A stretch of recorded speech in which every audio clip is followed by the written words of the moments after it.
રમઝાન માસના આખરી રોજાઓ દરમિયાન ઈદની ખરીદી કરવા મુસ્લિમ પરિવારો માર્કેટમાં નીકળતા હોય છે। ત્યાં ઝાપા બજારમાં ખરીદી કરવા આવતા રોજદારો માટે ઇફતારીની વ્યવસ્થા કરાઈ છે। હાલ મુસ્લિમોના પવિત્ર રમઝાનના આખરી રોજાઓ ચાલી રહ્યા છે, ત્યારે મુસ્લિમ પરિવારો ઈદની ખરીદી કરવા કાપડ બજાર, શણગાર બજાર સહિતની ચીજ વસ્તુઓ ખરીદવા જતા હોય છે। ત્યારે સુરતના પ્રખ્યાત ઝાપા બજારમાં અનોખી પહેલ કરવામાં આવી છે। રમઝાનના પવિત્ર ઈદની ખરીદી કરવા આવતા સહેલાણીઓને ઇફતારી કરાવવા ઝાપા બજારના લોકો આનંદ મેળવતા હોય છે। રોજ અહીં આવતા 300 થી 400 લોકો ઇફતારનો લાભ મેળવી રહ્યા છે। રમઝાન માસના આખરી રોજાઓ ચાલી રહ્યા છે અને મુસ્લિમ પરિવારો ઈદની ખરીદી કરવા ખાસ કરીને ઝાપા બજારમાં આવતા હોય છે। ત્યારે ખરીદીમાં રોજાનો સમય થઈ જવાથી કેટલાક લોકો ઘરથી દૂર હોવાને કારણે રોજો છોડવામાં ઘણી વખત અટવાઈ જતા હોય છે। આવા તમામ રોજેદારો માટે ઝાપા બજારના આગેવાનોએ ઇફતારીની વ્યવસ્થા કરી હતી। મારું નામ મોહમ્મદ શાકિર કટિયા।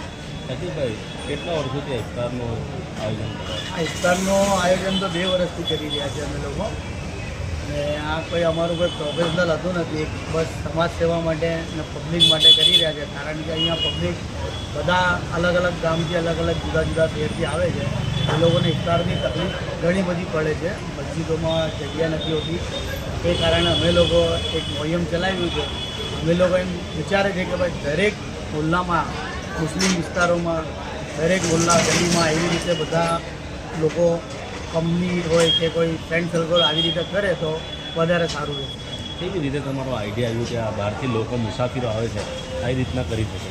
આઈડિયા તો એવી રીતે આવી કે આ છે ને બજાર છે અમારું, બજારની અંદર અમે લોકો આવતા જતા લોકોને અટવાવતા જોતા હતા, તો અમારા મુલ્લાના વડીલોએ 2 જણાને એવી રીતે બેસાડીને ઇફતાર કરાવી। એના પછી અમારા મુલ્લાના નોજવાનો સાથે લાગી પડ્યા કે સાહેબ આપણે હવે આ બધું પ્રોગ્રામ વધારીએ। ઓછામાં ઓછા છોકરાઓ છે મુલ્લાના ઝાપા બજારના 20 થી 25 છોકરાઓ છે। ફીલ તો એ બહુ સારું થાય છે, કારણ કે આ તો રમઝાન છે। રમઝાન પહેલા પર ઉપરવાળાનું એ છે કે કોઈ ભૂખાને ખાવાનું પેટ ભરીને ખવડાવી દો, તો એનું કંઈ અલગ જ સવાબ છે, અને રમઝાનમાં તો કંઈ વધારે જ મળે છે। બધા લોકો આવે છે અહીંયા, બધા કોમના લોકો આવે છે, એમાં કોઈને કોઈ રોકટોક નથી। ખાવા ટાઈમ પર અમે લોકો ઇફતાર કરાવીએ છીએ। આપણું નામ? ઉમર શબ્બીર અહમદ રફર। મુજરભાઈ, કયા વિસ્તાર છે, કેટલા વર્ષોથી ઇફતાર પાડી રહ્યા? આ ઝાપા બજાર મેઇન રોડ છે, સાગર તંદુરી ચિકન પાસે। આ 2 વર્ષથી અમે લોકો આ રોજા ઇફતારનું અમે લોકો કરી રહ્યા છીએ, અને આમ નાગરિક માટે છે। આજે અત્યારે અમારા 20ના ઉપરના જે રોજા થાય છે એમાં ક્રાઉડ ખરીદીવાળાનું વધારે થઈ જાય છે, અને એ પરપ્રાંતિ બી હોય છે, અને એ દૂર દૂરથી બી આવે છે। એ લોકોના માટે અમે લોકોએ આ આયોજન કરેલું છે। કેવું લાગે છે આ કાર્ય કરતી? આ કાર્ય કરવા અમને અલ્લાહને રાજી કરવા માટે આ કાર્ય અમે લોકો ઉપાડેલું છે, અને અમે લોકો એમને રાજી કરવા માટે જ આ કરવાના રહેશે। આ લગભગ અમારા હિસાબથી 200, 300, 400 સુધી રોજદારો આવીને ઇફતારી કરે છે।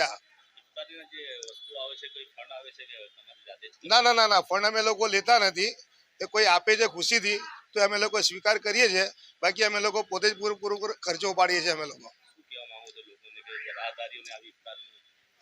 અમે દરેક કોમના લોકો બી ભાગ લઈ શકે છે, જેવા કે ભાઈ અમારા ગુજરાતી ભાઈઓ છે એ બી આવીને કરી શકે છે, એમને બી અમે લોકો ના નથી પાડતા।